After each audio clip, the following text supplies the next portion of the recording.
नमस्कार। हमारी जो वर्तमान में सीरीज चल रही है हम लोग डिस्कस कर रहे हैं भाग्य रेखा के विभिन्न प्रकारों के ऊपर और उनके फलों के ऊपर, और हम लोग चर्चा कर रहे हैं भाग्य रेखा के ऊपर विभिन्न प्रकार के चिन्हों के फलों के बारे में हम लोग डिस्कस कर रहे हैं। तो उसी सीरीज में आज हम लोग बात करेंगे एक अन्य प्रकार की भाग्य रेखा के बारे में कि जिन लोगों के हाथ में भाग्य रेखा चंद्र पर्वत से आरंभ होती हो और शनि पर्वत तक जाती हो, तो उन लोग के हाथ में जो ये भाग्य रेखा है उन लोगों को किस प्रकार का जीवन में फल प्राप्त होता है, इस पर हम लोग डिस्कशन करेंगे। और हम लोग डिस्कशन करेंगे अगर भाग्य रेखा शुक्र पर्वत से निकल करके अगर शनि पर्वत की ओर जाती है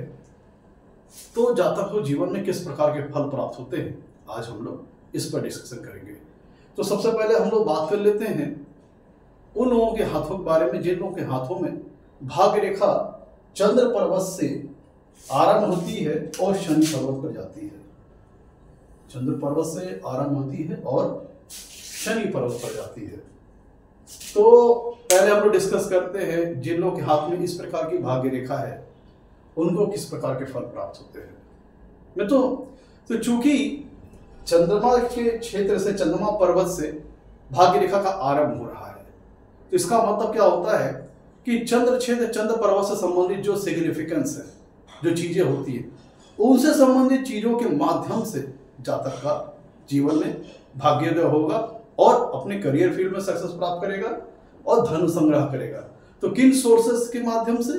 चंद्र क्षेत्र से संबंधित जो चीजें होती हैं। अब चंद्र क्षेत्र से संबंधित क्या क्या चीजें होती है उस पर डिस्कस कर लेते हैं। कि मान लीजिए जिन लोगों के हाथ में बात करें, जिनके हाथ में भाग्य रेखा चंद्र पर्वत से आरंभ हुई है, ऐसे जो लोग होते हैं वो उनका हम लोग कह सकते हैं कि पहली बार कई बार तो ऐसा कहा गया है कि ऐसे लोग का जो भाग्योदय होता है वो विवाहोपरांत होता है। इसमें अब क्या पॉसिबिलिटीज होती है उस पर हम लोग बात कर लेते हैं। तो इसमें दरमियान हम ये कह सकते हैं कि अगर इस प्रकार की भाग्य रेखा आपके हाथ में है तो विवाहोपरांत भाग्योदय हो सकता है। इसमें जो जातक की स्पाउस है, चंद्र क्षेत्र से हम पत्नी का विचार करते हैं और स्त्रियों के हाथ में पति का, तो इसका मतलब ये हुआ कि जातक का जो स्पाउस है, जातक का जो लाइफ पार्टनर है, उसके कारण जातक का भाग्योदय होगा। जाहिर सी बात है, लाइफ पार्टनर या स्पाउस अभी आएगा आफ्टर मैरिज। तो इस प्रकार की स्थिति को इसीलिए हम लोग कहते हैं कि विवाह उपरांत भाग्योदय का प्रकार, इस प्रकार की भाग्य रेखा में। तो अगर मान लीजिए इसमें हम लोग कह सकते हैं कि जातक का जो स्पाउस है, जातक का जो लाइफ पार्टनर है, वो उसके भाग्योदय का कारण होता है या सहयोगी होता है। अगर हम जातक की पत्नी की बात करें, क्योंकि चंद्र क्षेत्र पत्नी को रिप्रेजेंट करता है, तो अगर मान लीजिए कि पत्नी की सहयोग, पत्नी जो एडवाइसेस देती है, पत्नी की जो सलाह वगैरह है आपको, आपके जो स्पाउस है, लाइफ पार्टनर है, वो आपके करियर फील्ड में जब वो उसका आगमन हो गया, मतलब आफ्टर मैरिज, तो वो आपको खूब बढ़िया career advices, support, moral support, ये सारी चीजें आपको अपनी पत्नी के द्वारा प्राप्त होती हैं। तो एक कह लीजिए कि एक स्ट्रॉन्ग पिलर सपोर्ट आपको अपने लाइफ में मिल जाता है, जो आपको एक बढ़िया सपोर्ट, सहयोग, सारी प्रकार की एडवाइजेस और कदम से कदम मिला करके आपके करियर फील्ड में भी आपकी वाइफ आपका सपोर्ट करती है, सहयोग करती है, डिसीजन मेकिंग वगैरह में, तमाम चीजों में। तो हम ये कह सकते हैं कि स्पाउस के आने से या उसके सपोर्ट, उसके सहयोग से जातक का भाग्योदय हो सकता है। हम यहाँ पे ये भी कह सकते हैं कि जो जातक का जो स्पाउस है, जातक का जो लाइफ पार्टनर है, वो खुद अपने आप में एक अर्निंग होल्डर हो सकता है, जो खुद भी एक आय अर्जित करने वाला व्यक्ति हो सकता है। तो अगर जातक का स्पाउस, जातक का लाइफ पार्टनर अर्निंग करने वाला है, तो जाहिर सी बात है वो आफ्टर मैरिज उसका जीवन में आगमन होगा। तो अगर ऑलरेडी जातक का जो स्पाउस है वो अर्निंग कर रहा है, कहीं पे अर्निंग होल्डर है, तो उसके आने से क्या होगा, जो जातक की आय थी उसके साथ उसकी वाइफ की आय भी जुड़ गई। तो क्या हो गया कि इन लोग की अब दोनों की आय मिलकर के प्लस हो जाएगा। तो प्लस हो जाने का मतलब क्या हुआ कि जातक के वाइफ के आ जाने से जातक के जीवन में धनागमन के सोर्सेस में वृद्धि हो जाएगी,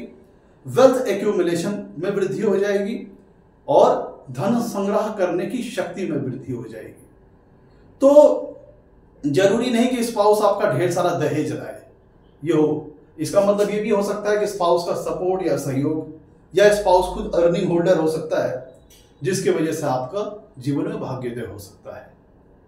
और हम यहाँ पे ये भी कह सकते हैं कि मान लीजिए जो चंद्र क्षेत्र है वो हम कल्पना शक्ति को रिप्रेजेंट करता है, जहाँ तक कि इमेजिनेशन पावर को रिप्रेजेंट करता है, जहाँ तक कि क्रिएटिविटी, जहाँ तक कि रचनात्मकता, सृजनात्मकता, उसका कंस्ट्रक्टिव पावर, कंस्ट्रक्टिव अप्रोच, ये सारी चीजें चंद्र क्षेत्र बताती है। तो अगर भाग्य रेखा चंद्र क्षेत्र से अगर आती है तो यहाँ पे ये भी हम कह सकते हैं कि जहाँ तक के जो उसके विचार हैं, जो उसके इनोवेटिव थॉट है, जो उसके इमेजिनेशन है, इमेजिनेशन पावर के बलबूते जो आइडिया वगैरह वो अपने काम में लगाता है, नए आइडियाज, नवीन विचारों के बलबूते जहाँ तक जीवन में अच्छी सफलता प्राप्त कर सकता है। मतलब अपने रचनात्मक दिमाग के कारण, अपनी क्रिएटिविटी के कारण, अपनी कंस्ट्रक्टिविटी के कारण जहाँ तक का जीवन में भाग्योदय हो सकता है। और चूंकि ये इमेजिनेशन पावर को रिप्रेजेंट करता है, चंद्र क्षेत्र कल्पना शक्ति को रिप्रेजेंट करता है, तो इसका मतलब क्या हुआ कि जहाँ तक साहित्य लेखन के क्षेत्र में बड़ी अच्छी सफलता अर्जित कर सकता है, तो साहित्य लेखन के क्षेत्र के माध्यम से जहाँ तक का भाग्योदय हो सकता है। और जैसे कि स्क्रिप्ट राइटिंग हो गई, बुक राइटिंग हो गई, उपन्यास है, पोएट्री है, मूवी की जो स्टोरीज है उनकी राइटिंग वगैरह हो गया। तो जो आप जहाँ तक जो अपनी रचनाएं हैं, चाहे वो रिटन फॉर्म में हो चाहे वर्बल फॉर्म में हो, तो जहाँ तक अपनी रचनाओं के बलबूते, अपनी क्रिएटिविटी, अपनी इमेजिनेशन पावर के बलबूते जहाँ तक जीवन में एक अच्छी सफलता अर्जित कर सकता है। अब मान लीजिए इस यहाँ पे हम ये भी कह सकते हैं कि चंद्रमा जहाँ तक की रचनात्मकता को रिप्रेजेंट कर सकता है, तो ऐसा जहाँ तक कह लीजिए कि कवि हो सकता है, अपनी रचनाओं को चाहे वो रिटन वे में, साहित्य लेखन में, चाहे रिटन वे में शो करे, या अपनी रचनाओं को वो वर्बल फॉर्म में शो करे, जैसे गद्य संकलन, पद्य संकलन, कविताओं का लिखना, शेरो शायरी, उपन्यासकार,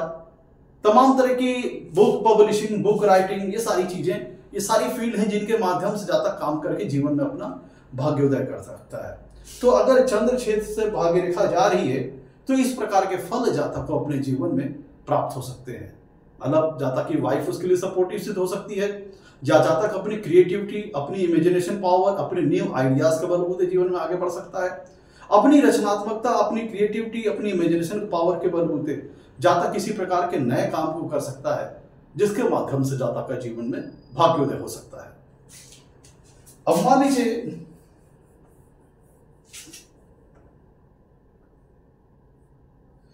कि जातक के हाथ में जो भाग्य रेखा है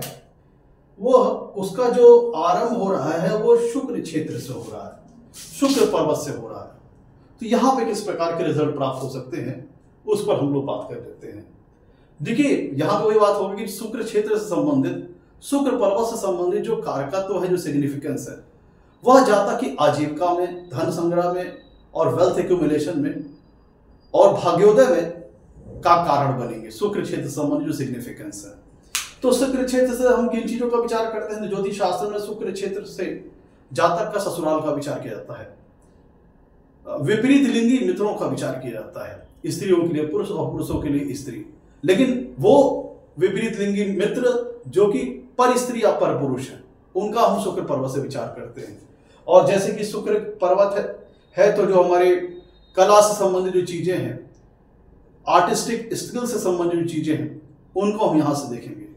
तो यहां पे हम ये कह सकते हैं कि जातक का अपने ससुराल के कारण, जिन लोग के हाथ में शुक्र पर्वत से भाग्य रेखा आरंभ हो रही है और शनि पर्वत जा रही है, तो ऐसे लोगों का जो भाग्योदय हो सकता है वो अपने ससुराल के कारण हो सकता है। चाहे आप उसे ससुराल के माध्यम से धन लाभ समझ लीजिए या ससुराल का सपोर्ट समझ लीजिए। मतलब जातक को अपने करियर स्टैब्लिश करने में जातक की ससुराल बहुत मदद करे, सपोर्ट करे, मोरल सपोर्ट करे, कई प्रकार के सपोर्ट करे। तो जातक का जो ससुराल पक्ष है वो जातक के लिए भाग्योदय का कारण बनता है। आइदर खुद ससुराल से धन लाभ हो या जातक को करियर स्टैब्लिश करने में जातक की ससुराल मदद करे, या फिर जातक की ससुराल में ही किसी प्रकार का कोई इस प्रकार का कार्य हो रहा हो, चाहे वो व्यापार हो या नौकरी संबंधित पेशा, जिसमें जातक खुद अपने ससुराल के उस कार्य क्षेत्र में लग जाए, साथ में काम करने लग जाए। जैसे ससुराल का कोई अगर बिजनेस चल रहा है तो मैरिज हुई तो ससुराल वाले ने दामाद को भी अपने काम में साथ लगा लिया। मान लीजिए कि अगर हो सकता है कि जातक के ससुराल की कोई फर्म हो, खुद की कोई इंडस्ट्री हो, तो आफ्टर मैरिज जातक की ससुराल उसको उसी में इंगेज कर लेगी, साथ में लगा लेगी। या फिर ससुर कोई उनके जातक के ससुर हो, वो कुछ अच्छा कह लीजिए कि रिकॉग्निशन प्राप्त व्यक्ति हो, अच्छे स्टेटस वाले हो, जिनके सपोर्ट, जिनके रिकमेंडेशन, जिनकी कह लीजिए कि सलाह वगैरह के बलबूते जातक को समाज में, मतलब जिनके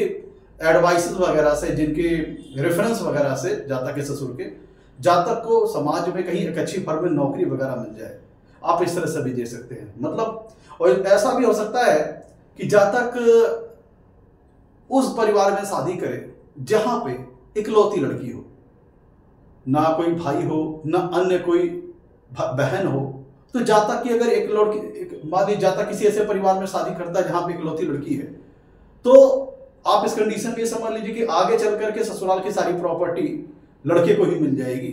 तो आप अगर इस प्रकार की भाग्य रेखा हाथ में है तो इस तरीके से भी देख सकते हैं कि मतलब ससुराल में जहां उसकी शादी हुआ है वो लड़की इकलौती थी, तो उसकी सारी प्रॉपर्टीज वगैरह आगे चल करके लड़के को ही मिल गई। आप ऐसा भी यहां से समझ सकते हैं। आप ऐसा भी समझिए कि जातक के जो विपरीत लिंगी मित्र हैं, मतलब पर स्त्री, लीगल स्पाउस के अतिरिक्त जो पर स्त्री या फिर पर पुरुष जो विपरीत लिंगी मित्र हैं, चाहे वो सहकर्मी हो या किसी प्रकार का लव रिलेशनशिप हो, उनकी मदद से जातक को अपना करियर स्टेब्लिश कर पाता है। वो विपरीत लिंगी पर स्त्री पर पुरुष मित्र जातक के जीवन में भाग्योदय का कारण बनते हैं और जातक के करियर स्टेब्लिशमेंट में उसका उनके माध्यम से एक अच्छा सपोर्ट मिलता है। चाहे उनकी रिकमेंडेशन, उनके रेफरेंस की वजह से जातक जीवन में अपना एक अच्छे करियर को स्टेब्लिश कर पाए, किसी बढ़िया फर्म को ज्वाइन कर पाए, या जातक के किसी विपरीत लिंगी मित्र की खुद भी कोई एस्टेब्लिश्ड फर्म हो, इंडस्ट्री हो, फैक्ट्री हो, जहां पे जातक खुद अपने विपरीत लिंगी मित्र के साथ इंगेज हो जाता है। आइदर जातक के जो विपरीत लिंगी मित्र है वो उसको सपोर्ट प्रदान करे, सहयोग प्रदान करे, मोरल सपोर्ट दे उसका करियर एस्टेब्लिशमेंट में, या जातक खुद उन लोगों के जो ऑलरेडी वो लोग जो उनका एस्टेब्लिश्ड करियर है, खुद जातक उनके साथ काम करने लग जाए, चाहे वो लोग नौकरी पेशे वाले हो या उनका खुद का कोई एस्टेब्लिश्ड फर्म, इंडस्ट्री, फैक्ट्री वगैरह हो, जो कि जातक को अपने साथ लगा लें और अपने साथ अपने उसी चीज में काम में पार्टनर बना लें। तो इस तरह से भी आप समझ सकते हैं। और अगर इस प्रकार के भाग्य रेखा हाथ में मौजूद है तो आप ऐसा भी समझ सकते हैं कि मान लीजिए जिन लोगों के पास किसी प्रकार का आर्टिस्टिक स्किल है, आर्टिस्टिक टैलेंट है, आर्टिस्टिक हुनर है, तो उनकी उस आर्टिस्टिक स्किल, आर्टिस्टिक टैलेंट के बलबूते का जातक अपने जीवन में भाग्योदय करता है और करियर एस्टेब्लिशमेंट करता है। जैसे कोई बहुत अच्छा सिंगर है, कोई अच्छा डांसर है, कोई अच्छा कह लीजिए कि पेंटर है, तमाम प्रकार की आर्टिस्टिक स्किल होती है। कोई अच्छा कह लीजिए कि पेंटिंग करने वाला है, डांसिंग करने वाला है, सिंगिंग करने वाला है, कुकिंग करने वाला है, या फिर जातक जो सौंदर्य से संबंधित जो प्रसाधन होते हैं, कॉस्मेटिक्स गुड्स, कॉस्मेटिक इंडस्ट्री, उनसे संबंधित कार्य करके जातक जीवन में भाग्योदय होता है और जातक अपने करियर में स्टैब्लिश होता है, अपना करियर स्टैब्लिश करता है और धन संग्रह करता है, वेल्थ एक्यूमुलेट करता है। तो जो सौंदर्य से संबंधित जो प्रसाधन होते हैं, कॉस्मेटिक गुड्स, कॉस्मेटिक प्रोडक्ट, उनसे संबंधित किसी प्रकार के फर्म में नौकरी करके या उनसे संबंधित किसी प्रकार का बिजनेस करके जातक जीवन में अपना भाग्योदय करता है और अपना करियर स्टैब्लिश करता है। तो ये भी पॉसिबिलिटीज में हो सकती है। और तो ये आज हम लोगों ने जाना कि अगर भाग्य रेखा चंद्र क्षेत्र से आए तो किस प्रकार का फल मिलता है, और अगर भाग्य रेखा शुक्र क्षेत्र से आए, शुक्र पर्वत से आए, तो जीवन में किस प्रकार के फल मिल सकते हैं। उम्मीद करता हूं आपको एपिसोड पसंद आया होगा। एपिसोड को लाइक कीजिएगा और आगे भी इसी प्रकार की जानकारी प्राप्त करने के लिए एपिसोड को लाइक कीजिए और चैनल को सब्सक्राइब कीजिए। आज के लिए इतना ही। नमस्कार, धन्यवाद।